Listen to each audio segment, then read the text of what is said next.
सेना के जिस अत्याधुनिक हेलीकॉप्टर MI-17 का लोहा पूरी दुनिया मानती है, वह अपनी मंजिल से केवल 5 मिनट की दूरी पर तब क्रैश हो गया जब उसमें दुनिया की चौथी बड़ी सेना के सर्वोच्च अधिकारी यानी भारत के पहले CDS जनरल विपिन रावत और उनकी पत्नी सहित 12 अन्य वीर जांबाज सैनिक सवार थे।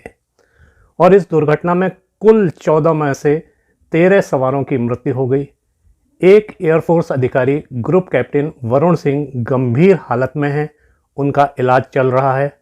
हम सबको प्रार्थना करनी चाहिए कि उनका जीवन बच जाए तो वे बता सकें कि आखिर उस घटना में हुआ क्या था, क्योंकि यह सवाल देश के हर नागरिक को परेशान कर रहा है कि आखिर यह हेलीकॉप्टर क्रैश कैसे हो गया। यह सवाल भी पूछा जा रहा है कि क्या वाकई यह दुर्घटना ही है या कोई अंतर्राष्ट्रीय साजिश है। आइए इस प्रश्न का उत्तर खोजने की कोशिश करते हैं। नमस्कार, मैं हूं अनंत विश्वेंद्र सिंह, आपका मेरे इस चैनल में स्वागत है। जिस MI-17 हेलीकॉप्टर ने हमसे हमारे पहले CDS जनरल विपिन रावत को छीन लिया, उसे विंग कमांडर पृथ्वी सिंह चौहान उड़ा रहे थे। Wing commander Chauhan 109 helicopter unit के कमांडिंग ऑफिसर रहे हैं। वे बरसों के अनुभव वाले बहुत योग्य पायलट थे, आगरा के रहने वाले थे। जाहिर है उनकी भी इस दुर्घटना में मृत्यु हो गई है।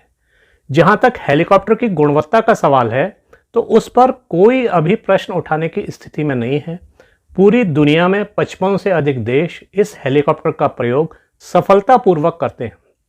हालांकि ऐसा नहीं है कि ये हेलीकॉप्टर दुर्घटनाग्रस्त नहीं होते, ये दुनिया भर में क्रैश होते रहे हैं। भारत में भी MI-17 कई बार दुर्घटनाओं का शिकार हुए हैं और लोग भी हताहत हुए हैं।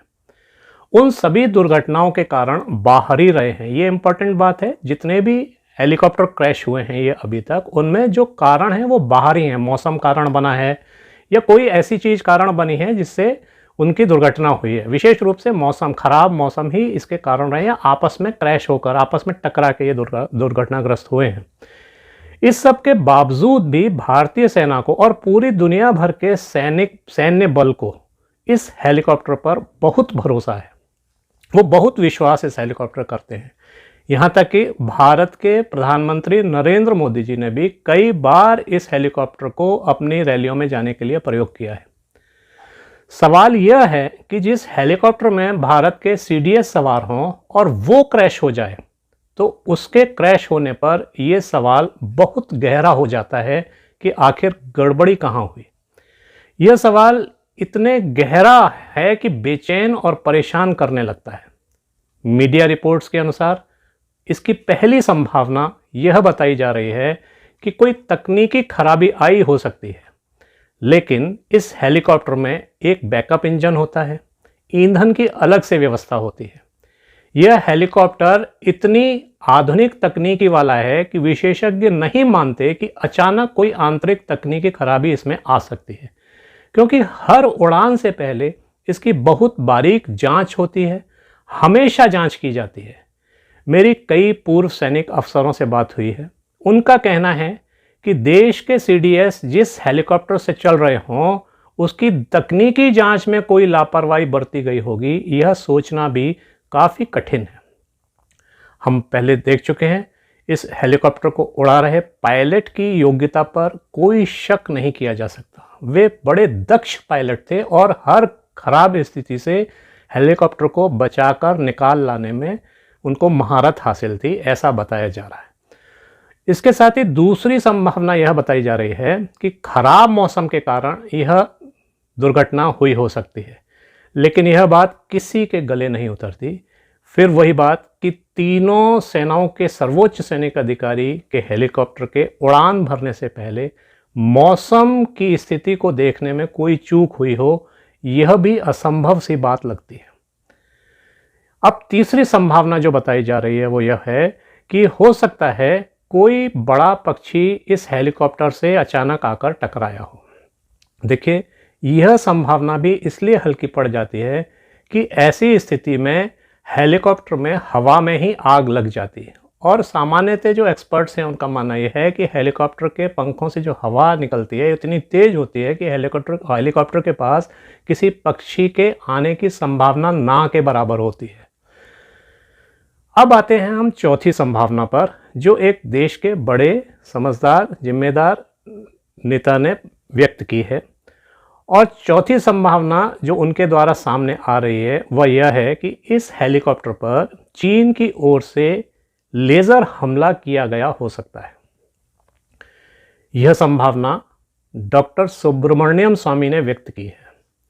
वे पी गुरु जी नाम के एक यूट्यूब चैनल पर इंटरव्यू दे रहे थे। इस इंटरव्यू में स्वामी का इशारा स्पष्ट रूप से चीन की ओर है। इशारा नहीं है बल्कि उन्होंने स्पष्ट रूप से नाम लिया है कि इस दुर्घटना के पीछे चीन का लेज़र हमला हो सकता है। यदि इस संभावना में जरा भी सच्चाई है तो भविष्य में बहुत भीषण खतरा हमारे सामने है। स्वामी ने क्या कहा है जरा ये सुनिए, मैं आपको वीडियो दिखाता हूँ। China is a menace. China is a threat. China has crossed into our territory. And I think that the other thing is that in Tamil Nadu, a helicopter catching fire after takeoff,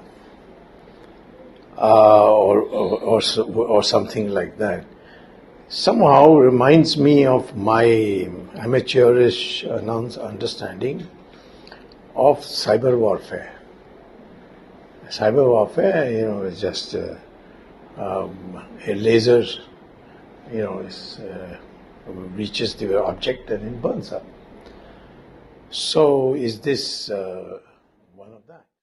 हम सबको पता है कि CDS general Vipin Rawat चीन की आंखों की किरकिरी लगातार बने हुए थे और वहां का सरकारी अखबार लगातार उनके खिलाफ बहुत आक्रामक रूप से उनके खिलाफ बातें लिख रहा था।